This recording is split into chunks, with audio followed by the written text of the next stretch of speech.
हाँ जी दोस्तों, वो थोड़ा टेक्निकल इश्यू आ गया इसमें डाटा केबल में, तो इसलिए वो वीडियो शॉर्ट आउट हो गया एकदम से। तो हम आगे हमारे उसी सीरीज में चल रहे हैं, रिवाइज यूनिट एंड डायमेंशन में।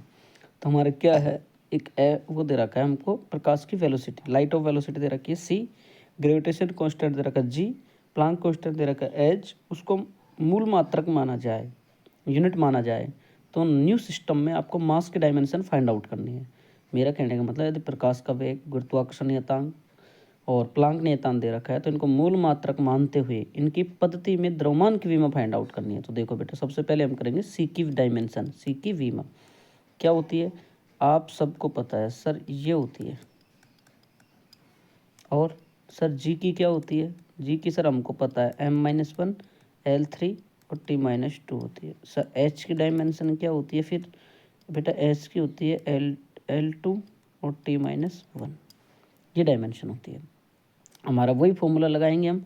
सबसे पहले आपको क्या फाइंड करना है, एम, प्रोपोर्शनली क्या करना है आपको, सी, और इसको लिख दो एक्स, और क्या करना है जी, इसको लिख दो वाई, चाहे ए बी सी भी कर सकते हो, एच, और इसको लिख दो आप जेड। ठीक है बेटा, अब इसकी डायमेंशन पुट कर दो। हमको तो एम की एल दे रखी है, एल की 0, टी 0।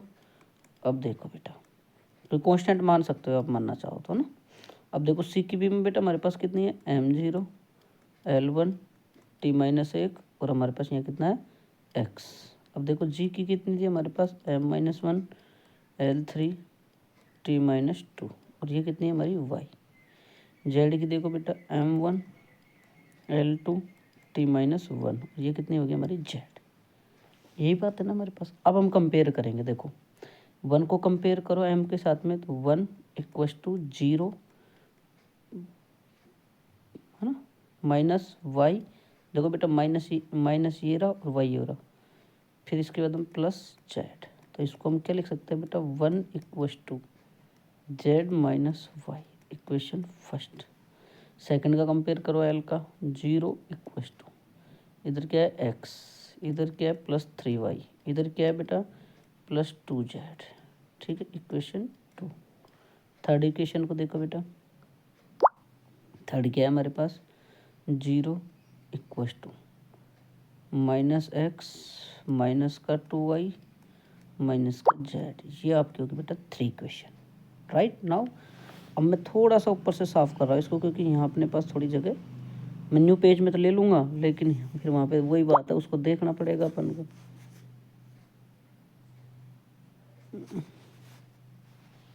ये गया, इसके अलावा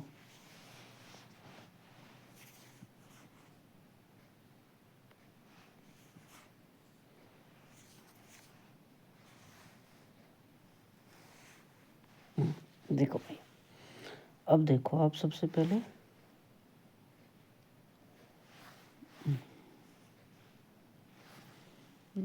देखो, सबसे पहले हमारे पास 1 इक्वेशन थी हमारे पास, 1 = z-y, ये इक्वेशन फर्स्ट थी हमारे पास। ठीक है जी, इक्वेशन कौन सी थी, फर्स्ट। अब देखो यहाँ से सेकंड इक्वेशन से, थर्ड इक्वेशन, इक्वेशन थर्ड से कर रहा हूँ मैं, मतलब समीकरण 3 से। ठीक है, तो देखो बेटा -x था, -2y था, और माइनस का z। अब देखो इक्वेशन फर्स्ट से भी मैं ये भी तो लिख सकता हूँ सर, 1 + y = z, ये माइनस के उधर ट्रांसफर करके आ सकता है। अब देखो ये समीकरण आपके पास में a आ गई। अब इस z बराबर 1 + y है, इसकी वैल्यू मैं यहाँ पे पुट करूँगा इक्वेशन थर्ड में। तो देखो -x -2y, फिर देखो बेटा -1 + y, तो ये कितनी होगी, -x -2y -1 और माइनस का y। तो फिर मैं इसको क्या लिख सकता हूँ, x = माइनस का 2y माइनस का y माइनस का y, मतलब x = माइनस का 3y और माइनस का 1। सही है ये बात। अगर आपको ऐसे समझ में नहीं आ रही है तो देखो मैं नया पेज लेके करके बताता हूँ आपको। हमारे पास 1 = पहले था z-y, राइट। तो मैं इसको ऐसे भी लिख सकता हूँ, 1 + y = z लिख सकता हूँ। इस ए इक्वेशन को हम थर्ड नंबर में रख देंगे। अब थर्ड नंबर हमारे पास क्या थी बेटा, वो देख देते हैं हम सबसे पहले, -x -2y -z, -x -2y और माइनस का Z, -x -2y -x -2y और माइनस का जेड और बराबर 0। अब देखो बेटा यहाँ पे पुट कर रहा हूँ मैं, -x माइनस का 2y -1 + y। अब इसको खोल दो, -x माइनस का 2y माइनस का 1 माइनस का y बराबर 0 इक्वल 0। ये कितनी होगी, -x -3y और -1 = 0। अब देखो बेटा इस x को मैं इधर ले आता हूँ तो क्या बचेगा मेरे पास, -3y -1। ये तो ये आ गया आपके पास समीकरण। बात आई समझ में? आई नहीं है ये बताओ मेरे को, तो आप पहले क्लियर है ये बात। अब देखो ये समीकरण आ गया हमारे पास में और एक हमारे पास में क्या थी अभी y z क्या थी, z हमारे पास क्या थी 1 + y। ये दो आ गए हमारे पास में, ठीक है। अब इस z की इक्वेशन का इक्वेशन 2 में मान रखेंगे हम। दो इक्वेशन क्या है हमारी, ये रही देखो बेटा, इक्वेशन 2 ये रही क्या है, x + 3y + 2z, x + 3y + 2z, x + 3y + 2z, x + 3y + 2z = 0। यहाँ पे मैं z का वैल्यू पुट कर दूंगा, तो x + 3y + 2 1 + y। तो देखो बेटा x + 3y + 2 = 0 +2, थोड़ा मैं 2 को सही लिखूँ ना, ऐसे लिखूँ ना, आप गलत समझ जाओगे, और ये 2y = 0। अब देखो बेटा यहाँ पे क्या क्या आ रही है, यहाँ क्या क्या आ रही है, x + 5y + 2 और बराबर 0 आ रही नहीं। अब देखो x की वैल्यू पुट कर देता हूँ मैं यहाँ पे, ये रही x की वैल्यू, तो -3y -1 + 5y + 2 बराबर 0। देखो बेटा -3 में से 5 गया तो कितना बचा, 2y, 2 में से 1 गया तो क्या बचा, +1 और = 0। और अब आपके पास वैल्यू आ जाएगी। देखो तीन इक्वेशन को कैसे सोल्व किया है मैंने, देखो आप 2y = -1, तो y = क्या बचा बेटा, -1/2। अब देख लो आप, इतना कैलकुलेशन है इसमें, ये फर्स्ट ग्रेड में आया वो क्वेश्चन है, ऐसे ऐसा क्वेश्चन नहीं है। y = कितना आ गया बेटा, -1/2। ठीक है। अब देखो x की वैल्यू निकाल देते हैं हम यहाँ से। कैसे निकालोगे सर, वो भी निकलेगी, देखो इसमें पुट कर देता हूँ, x = -3 मल्टीप्लाई -1/2 माइनस तो प्लस हो गया, तो 3/2 -1, तो 2 रख लो, 3 -2, तो कितना आ गया बेटा, 1/2। समझ गए आगे, x की आ गई, y की आ गई। अब z की निकालेंगे, तो देखो z की निकालो, तो z की वैल्यू निकालो बेटा आप। z की कैसे निकालेंगे सर, z बराबर था हमारे पास y + 1, तो y = क्या है हमारे पास, -1/2 + 1, 2 -1 + 2, ये भी 2 है, तो ये कितना हो गया बेटा, 1/2 z = अब देखो बेटा नए पेज से, y = कितना आ गया, -1/2, z = क्या आ गया, 1/2, और x = क्या आ गया, 1/2। हमने क्या रखा था, m(c)⁴x g(y) और h(z). m proportional c(x), x की वैल्यू बेटा 1/2, g की वैल्यू बेटा y की वैल्यू 1 - 2, h की वैल्यू बेटा 1/2। तो देखो बेटा ये क्या आ जाएगी, सारी की सारी, देखो बेटा ये सारे के सारे रूट में CH। अब देखो g माइनस में है ना, इसको नीचे भेज दो। बोलो, अब आपको ऐसे क्वेश्चन दे सकता है m = c/g, जैसे भी अफेली में आया था 11th क्लास में। समझ गए। एक क्वेश्चन और बताओ आप, देखो बेटा μ0 और ε0 का यूनिट क्या होगा, मतलब मात्रक क्या होगा। तो देखो बेटा एक फॉर्मूला होता है C = 1, ये 12th क्लास का है, μ0 और ε0 है ना। तो दोनों तरफ वर्क कर दो आप, 1/μ0 और ε0। तो ये बेटा ये जो दोनों राशि, ये दोनों को राशियाँ होती है ना, क्वांटिटी होती हैं, ये दोनों दोनों अनलेस होती है यूनिट में और डायमेंशन में, तो मात्रक विमा नहीं होता है, तो इसका निकालना है हमको। तो इसको हम क्या कर देंगे, क्रॉस मल्टीप्लाई, तो बज्र गुणा mu naught epsilon not 1/c²। और सी का हम जानते हैं डायमेंशन, और भी मात्रक भी क्या होता है सर। सर इसका तो हम जानते हैं खूब अच्छी तरीके से, क्या ये यही पूछा है बस केवल C-2, बस इतना आंसर पूछा है। ठीक है, अब देखो बेटा एक क्वेश्चन और, जितना पढ़ा है उसका A=BC, वेहर मतलब जहाँ एक की विमा, एक की डायमेंशन क्या है बेटा L/M, तथा C की डायमेंशन मतलब विमा, तो क्वेश्चन दे रखे L/T, ये L है ना, L/T, तो B की विमा फाइंड आउट करो आप, मतलब A=BC आपको दे रखा है, जहाँ पे A की विमा दे रखी है, C की विमा दे रखी है, और B की फाइंड आउट करनी है। तो बेटा हमको क्या दे रखा है A=BC, हम क्या करेंगे यहाँ पे B की निकालनी है, तो हम A/C=B, तो कर दो B=A की विमा रख दो L/M और L/T, तो ये क्या हो जाएगा L/M मल्टीप्लाई T/L, L से L, तो T/M, ये आ गया आंसर। बताओ आया नहीं आया, अरे बोलो तो सही यार, जब तुम्हारे लिए इतनी मेहनत कर रहे थे कम से कम कुछ तो बोलो, थम्स अप ही कर दो यार। चलो ठीक है, देखो आगे बेटा एक क्वेश्चन और दे रखा है, देखो एक बॉडी है, उसकी पोजीशन को एक्सीलरेशन ए से मोशन है, एक बॉडी है वो उसकी पोजीशन से ए एक्सीलरेशन से मोशन है, उसका जो आपको इक्वेशन दे रखी है वो दे रखी है आपको x हिंदी मीडियम वालों को बताऊंगा मेरे को A की पावर m और t की पावर n से व्यक्त है, जहाँ वेहर t समय m और n की विमा फाइंड आउट करनी है आपको। ठीक है, अब हिंदी मीडियम, एक पिंड की स्थिति है जो त्वरण a से गतिशील है। ठीक है, व्यंजक समीकरण x बराबर ये दे रखा है, जहाँ t समय और m और n की विमा ज्ञात करो। ठीक है भाई, अब देखो बेटा हम सबसे पहले इसमें क्या करेंगे, सबसे पहले x की विमा फाइंड आउट करो। सर m1 m0 L1 और T-1, x यही तो होती है, तो और आपके पास में अब k क्या है बेटा कांस्टेंट, a की विमा क्या होती है बेटा L0 L1 T-2, और ये क्या होगी बेटा m, इसके अलावा t की m0 L0 T-1, और ये क्या हो गया बेटा n।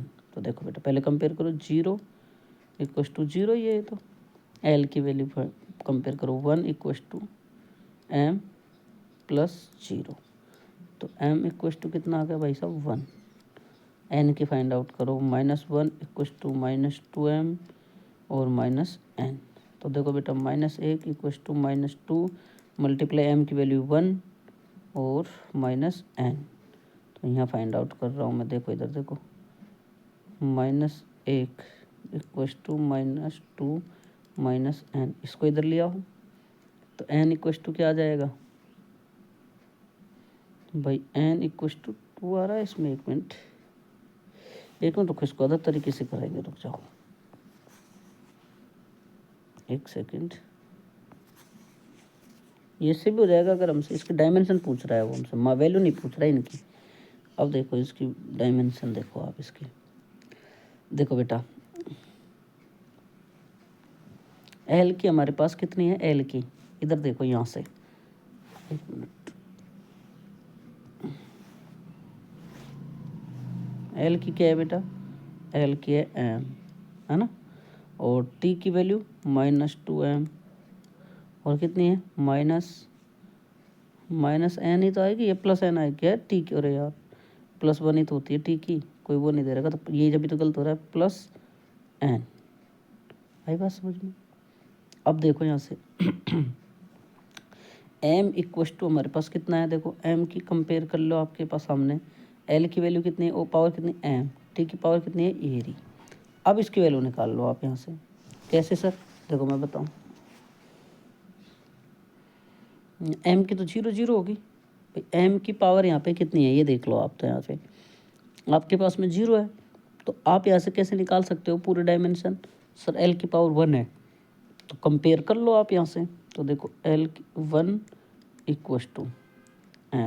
तो m की पावर कितनी आ गई 1, देखो बेटा ये रही L और ये रही L, यहाँ L का है नहीं, तो m की पावर कितनी आ गई 1, एन की पावर देखो ये कितनी है, -1 -2 प्लस एन। बात आई समझ में। अब देखो -1 equals to -2 multiply 1 plus n. अब देखो यहाँ से -1 ही है ना, नहीं रुको रुको रुको, एक्स की वैल्यू बेटा ये t0 आएगी, क्यों, एक्स तो डिस्प्लेसमेंट है ना, तो L1 ही होती है। तो ये भी हमारी थोड़ी सी गलती, बहुत मोटी गलती है।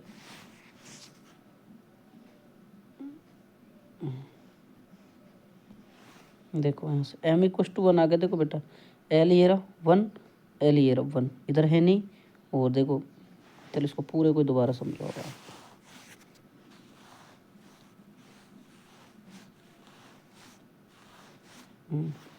देखो यहाँ x की वैल्यू कितनी आ जाएगी, m तो 0 है, L1 है और t 0 है। अब देखो 0 = 0, ठीक है। L की वैल्यू कितनी है 1, इधर कितनी है m, तो m की वैल्यू कितनी आएगी 1। अब समझो 0 = -2m और प्लस n, यही तो है हमारे पास में। तो 0 = -2 m⁻1 प्लस n, तो n की वैल्यू कितनी आ गई बेटा 2। सिंपल सा क्वेश्चन, अपन कंफ्यूज हो गए गलत लिख के, ठीक है। अब देखो आगे हमारे पास क्या बच रहा है। अब हमारे पास एब्सोल्यूट एरर आ जाएगा, बस केवल और केवल क्या आ रहा है हमारे पास, एरर आ गई। अब देखो बेटा एरर हमारे पास में क्या है। सबसे पहले हम पढ़ेंगे त्रुटि, ठीक है। अब हम इसमें सबसे पहली त्रुटि पढ़ रहे हैं निरपेक्ष त्रुटि, एब्सोल्यूट एरर।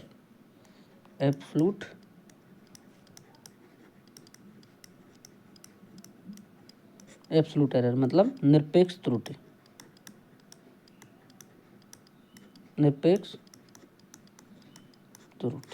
ठीक है जी, ये पढ़ेंगे अब निरपेक्ष त्रुटि क्या है भाई, देखो भाई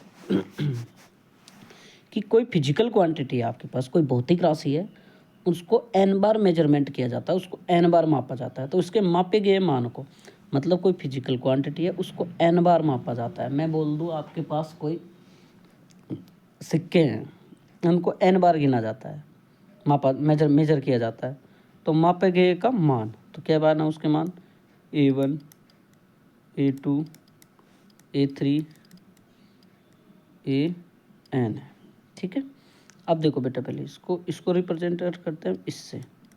तो राशियों की योग, कुल टोटल राशि क्वांटिटी A1 + A2 + A3 ...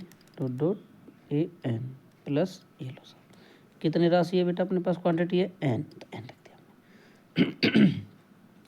अब देखो इसको कैसे रिप्रेजेंटेड करेंगे। ये तो हो गया मीन वैल्यू किसकी, ए की। अब इसको रिप्रेजेंटेड करेंगे हम डेल ए से, एब्सोल्यूट एरर को, निरपेक्ष त्रुटि को। तो हम निकालेंगे बेटा डेल A1। डेल A1 कैसे निकलेगा, आपके पास में जो ये आया है AM, उसमें से पहली वैल्यू सब्ट्रैक्ट कर देंगे, घटा देंगे। डेल A2 कैसे निकलेगा बेटा, AM - A2। ऐसे करते करते हम डेल n निकाल लेंगे, कितने भी वैल्यू तो हमको AN। बात आ गई समझ में। एब्सोल्यूट एरर में जितनी भी हमको क्वांटिटी दी गई है, जितने भी हमको वेरिएबल दिए गए हैं, उनका हमको मेजरमेंट करना है। कुल मिला के बात यह है, उन मेजरमेंट की गई जो टोटल राशि है उनको लिख देंगे पहले तो, फिर साथ में उनको टोटल कर लेंगे कितनी है वो, n है, 5 है, 6 है, कितनी है ये n। फिर जो वैल्यू आई है उसको एब्सोल्यूट एरर को हम रिप्रेजेंटेड करते हैं डेल ए से। तो डेल A1 निकालेंगे, तो जो हमने मेजर किया है उसमें से हमारे पास जो दी हुई है गिवन डाटा है उसको सब्ट्रैक्ट कर देंगे, घटा देंगे। ऐसे ही हम दूसरे में करेंगे, ऐसे तीसरे में, जितने भी हमको क्वांटिटी दी है ऐसे ऐसे हम करते जाएंगे। तो एब्सोल्यूट एरर क्लियर है। अब देखो बेटा माध्य निरपेक्ष त्रुटि, माध्य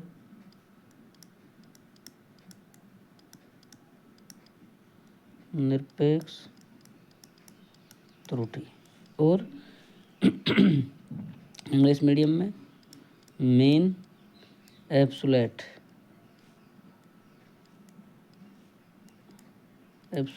एरर, ठीक है। तो इसको रिप्रेजेंटेड करेंगे, डेल ए तो है ही और इसको बार लगा देंगे। ठीक है, तो इसका मैग्नीट्यूड ले लेंगे बेटा, जो भी अगर राशि नेगेटिव में है वो सारी पॉजिटिव जाएंगे मैग्नीट्यूड लेने से। मान लो हमारे पास राशि कितनी है, एन है। ठीक है, तो हम इसको लिख देंगे एन राशि। बात आ गई समझ में। अब हमारे पास ये कौन सी क्वांटिटी होगी, 2। ठीक है, देखो वहाँ से जो डेल आया हमारे पास, del A1, del A2, del A3 जितने भी, उन सबको हम टोटल करेंगे। कितनी बार आई है, उनका n बार। मान लो हमारे पास 3 थी, तो हमने क्या निकाली थी, ऐसे निकाली थी ना, डेल A1 कैसे निकाला था, AM माइनस A1। तो ये वैल्यू आएगी, उसको यहाँ पे पुट करेंगे, जो यहाँ से सब्ट्रैक्ट होके आएगी वो उनको। ऐसे ही डेल A2 को वैल्यू पुट करेंगे, जो हमने सब्ट्रैक्ट किया था इससे, उसको यहाँ पे पुट करेंगे A2, फिर A3, ऐसे जितनी भी क्वांटिटी होंगी उनको इससे एब्सोल्यूट एरर से निकाल के जब यहाँ पे पुट करेंगे, जब हमारे पास मेन एब्सोल्यूट एरर आएगी। ये देख लो बात, ठीक है। अब देखो आगे, relative error.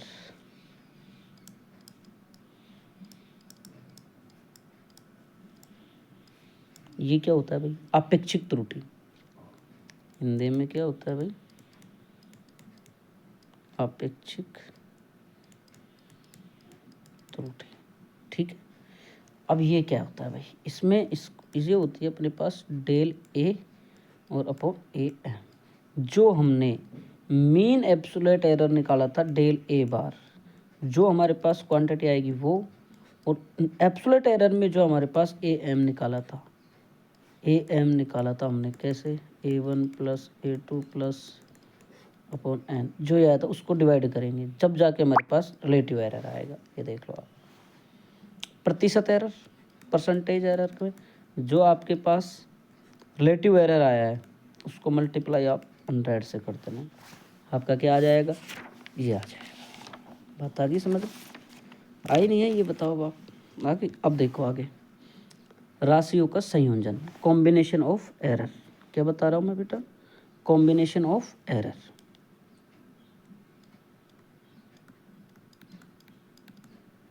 Combination of error, राशियों का संयोजन, राशियों का संयोजन। ठीक है, अब देखो राशियों का संयोजन, हम पहले देखेंगे योग में त्रुटि। राशियों के योग में त्रुटि मतलब एडिशन ऑफ एरर, राशियों के योग में त्रुटि। तो x इक्वल टू क्या आ गया, a प्लस बी। तो बेटा हम इसको क्या लिख सकते हैं, डेल x, इसको क्या लिख देंगे प्लस, इसको लिखेंगे del A plus del B. बोलो कोई डाउट। और अगर परसेंटेज एरर निकालना चाहते हैं हम x में, तो क्या लिखा देंगे, del A plus del b upon a plus B और मल्टीप्लाई 100%। ठीक है, ऐसे ही हम क्या लिखेंगे, सब्ट्रैक्ट ऑफ एरर मतलब राशियों के अंतर में त्रुटि। तो x इक्वल टू क्या होती है, a माइनस बी। इसको बेटा आप ऐसे याद रखो, प्लस माइनस डेल ए और प्लस माइनस डेल बी। बोलो बात सही है। ऐसे ही हमारे पास क्या आती है, राशियों के गुणनफल, मल्टीप्लिकेशन ऑफ एरर, राशियों के गुणनफल में त्रुटि, गुणनफल में त्रुटि। तो इसको क्या लिखेंगे हम, del x upon x equal to plus minus, हमारे पास डेल ए में किसका डिवाइड करेंगे, ए का, प्लस डेल बी में किसका डिवाइड करेंगे, बी का। ठीक है, अब देखो आगे, डिवाइड वाला हो रहा है राशियों का भाग वाला, तो डिवाइड वाला राशियों के विभाजन में त्रुटि, भागफल में त्रुटि, डिवाइड में एरर। तो ये क्या आता है बेटा, ये लो साफ। तो इसको हम वापस डेल एक्स अपॉन एक्स लिख देंगे, फिर इसमें भी वही लिख देंगे डेल ए अपॉन ए, भाई ए में ए त्रुटि है तो ए का divide, plus del b, b के बी में त्रुटि। हमेशा भी इम्पोर्टेंट पॉइंट ये ध्यान रखो ना, एक्स की पावर एक्स इक्वल टू ए की पावर एन अपॉन बी की पावर एम। अब देख लो, जो आपके पावर में जो फंक्शन होते हैं, जो पावर में, उनमें एरर कैसे निकलेगा, ये बहुत इंपॉर्टेंट है। देखो डेल एक्स अपॉन एक्स, ये एरर हम जानते हैं, प्लस माइनस हम जानते हैं। अब देखो बेटा, इसमें ध्यान रखो, पावर है, पावर को आगे ले आओ, एन, ए में एरर निकालना है तो डेल ए अपॉन एर। अब देखो बेटा ध्यान से, इसको ऊपर लेके जाएंगे, तो ये देखो, इसको मैं ये भी लिख सकता हूँ, ए की पावर एन हम ऐसे तो लिखते हैं बी की पावर m, लेकिन कभी भी एरर निकालो हमेशा लाइफ में ध्यान रख लेना, ये माइनस में जाता है, लेकिन जब मतलब एरर निकालते हैं ना तभी पॉजिटिव हो जाता है। देखो कैसे, ये हमने लिख दिया n आगे, ए में एरर डेल ए। अब देखो हमको लिखना तो चाहिए माइनस, लेकिन एरर में सदैव ये पॉजिटिव होता है, ध्यान रखना। तो m del b upon b, भाई बी में एरर और बी एरर, हमेशा ध्यान रखो कोई भी चीज़ नीचे लिखी हो अगर पावर में नेगेटिव है तो एरर निकाल रहे हो तो नेगेटिव में नहीं आएगा, ओनली फॉर किस में आएगा, पॉजिटिव में आएगा। इंपॉर्टेंट पॉइंट है, ध्यान रखना इस बात को, ठीक है। जैसे x की पावर n y की पावर m, आप एरर निकाल रहे हो तो x की पावर n y की पावर m लिखोगे आप, तो n में del x upon x plus, ध्यान रखना नेगेटिव नहीं आएगा, m डेल y में एरर और y। अब आ गया याद, ठीक है। अब देखो क्वेश्चन, किसी पैमाने द्वारा मापी गई दो डोरियों की लंबाई दे रखी है हमको, दो डोरियों की लंबाई कितनी दे रखी है, 20 सेंटीमीटर प्लस माइनस 0.5 सेंटीमीटर, और L2 कितना दे रखा है भाई, 50 सेंटीमीटर प्लस माइनस 0.5 सेंटीमीटर। इन डोरियों की लंबाई का अंतर और इनमें आई त्रुटि, देखो मैं इंग्लिश में बोलता हूँ, किसी आपके जो मेजरमेंट द्वारा जो मेजर की गई हैं वो जो वायर हैं, तार हैं, उनकी जो लेंथ है वो दे रखी है L1 और L2। इन लेंथ का आपको डिफरेंस में जो एरर आई है वो फाइंड आउट करना है। तो देखो बेटा, हम निकालेंगे L2 माइनस L1, सबसे पहले error plus minus del L1 और प्लस डेल L2, एरर हमेशा पॉजिटिव में रहती है। देखो L2 माइनस L1, ये तो हो गया हमारी बिल्कुल जो हमारी लेंथ दे रखी थी एक्चुअल में वो निकाल लिया हमने, नेगेटिव करके डिफरेंस कर दिया। फिर हम एरर निकालेंगे, तो एरर में del L1 plus minus del L2, plus ही होगा, ध्यान रखना नेगेटिव नहीं होगा। तो 50 माइनस 20 प्लस माइनस 0.5 प्लस 0.5, तो ये कितना आ गया बेटा, 30 प्लस माइनस 1 सेमी, यही आपका आंसर है। बताओ भाई कोई डाउट किसी प्रकार का, बताओ भाई कोई डाउट किसी प्रकार का नहीं है। तो अब एक क्वेश्चन देखो कि आपका कोई द्रव्यमान है और वेग है, उसके मापन में प्रतिशत त्रुटि कितनी दे रखी है, 2%, 3%, और आपको काइनेटिक एनर्जी में आपको क्या करना है, एरर निकालना है। आपको द्रव्यमान और वेग में त्रुटि ये दे रखी, द्रव्यमान त्रुटि एरी, वेग की त्रुटि एरी, आपको क्या निकालनी है, गतिज ऊर्जा में अधिकतम त्रुटि। अब देखो बेटा, गतिज ऊर्जा का फॉर्मूला क्या होता है, 1/2 mv²। हमको क्या निकालनी है, त्रुटि। हमेशा ध्यान रखो ऐसे लिखना है, ऐसे प्रोसेस, जब भी कोई डिजिट नंबर होता है उनकी कोई एरर नहीं होता है, ठीक है। तो आप कैसे निकालोगे, एम में डेल एम अपॉन एम, फिर प्लस का चिन्ह, दो इधर डेल वी अपॉन एम। अब देखो दो की कितनी है, एम में त्रुटि कितनी है, 2 प्लस, फिर इसके बाद में कितनी होगी, 2, वी में कितनी त्रुटि है, 3, ये कितना हो गया 8%। बात आई समझ में नहीं आई, ये बताओ। अब देखो आगे एक क्वेश्चन और दे रखा है, देखो P इक्वस टू ए की पावर 3 बी की पावर 2 रूट सी और ये टी। अब आपको बेटा इसमें क्या निकालना है, देखो ए की त्रुटि दे रखी है आपको 1%, बी की दे रखी है आपको 3%, सी की दे रखी है आपको 4%, डी की दे रखी है 2%। अब आपको क्या निकालनी है, पी में त्रुटि निकालनी है। क्या निकालनी है, पी में एरर निकालना है। ये वैल्यू दे रखी है तो देखो बेटा वही फॉर्मूला लगाओ, del p upon p, power को आगे del a upon a plus 2 आगे डेल बी अपॉन बी, है ना। फिर देखो मैं यहाँ थोड़ी स्पेस नहीं है तो मैं यहाँ लिख रहा हूँ प्लस।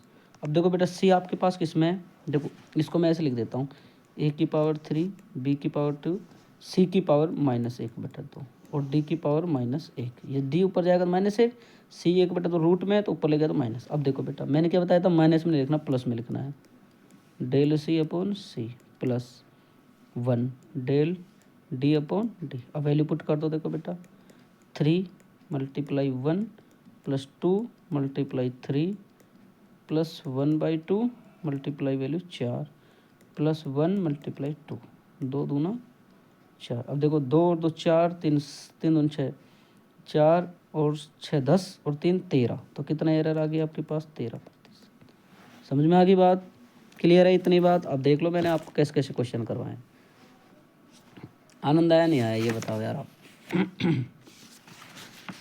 अरे बताओ। ठीक है, आज इतना ही करेंगे। Thank you.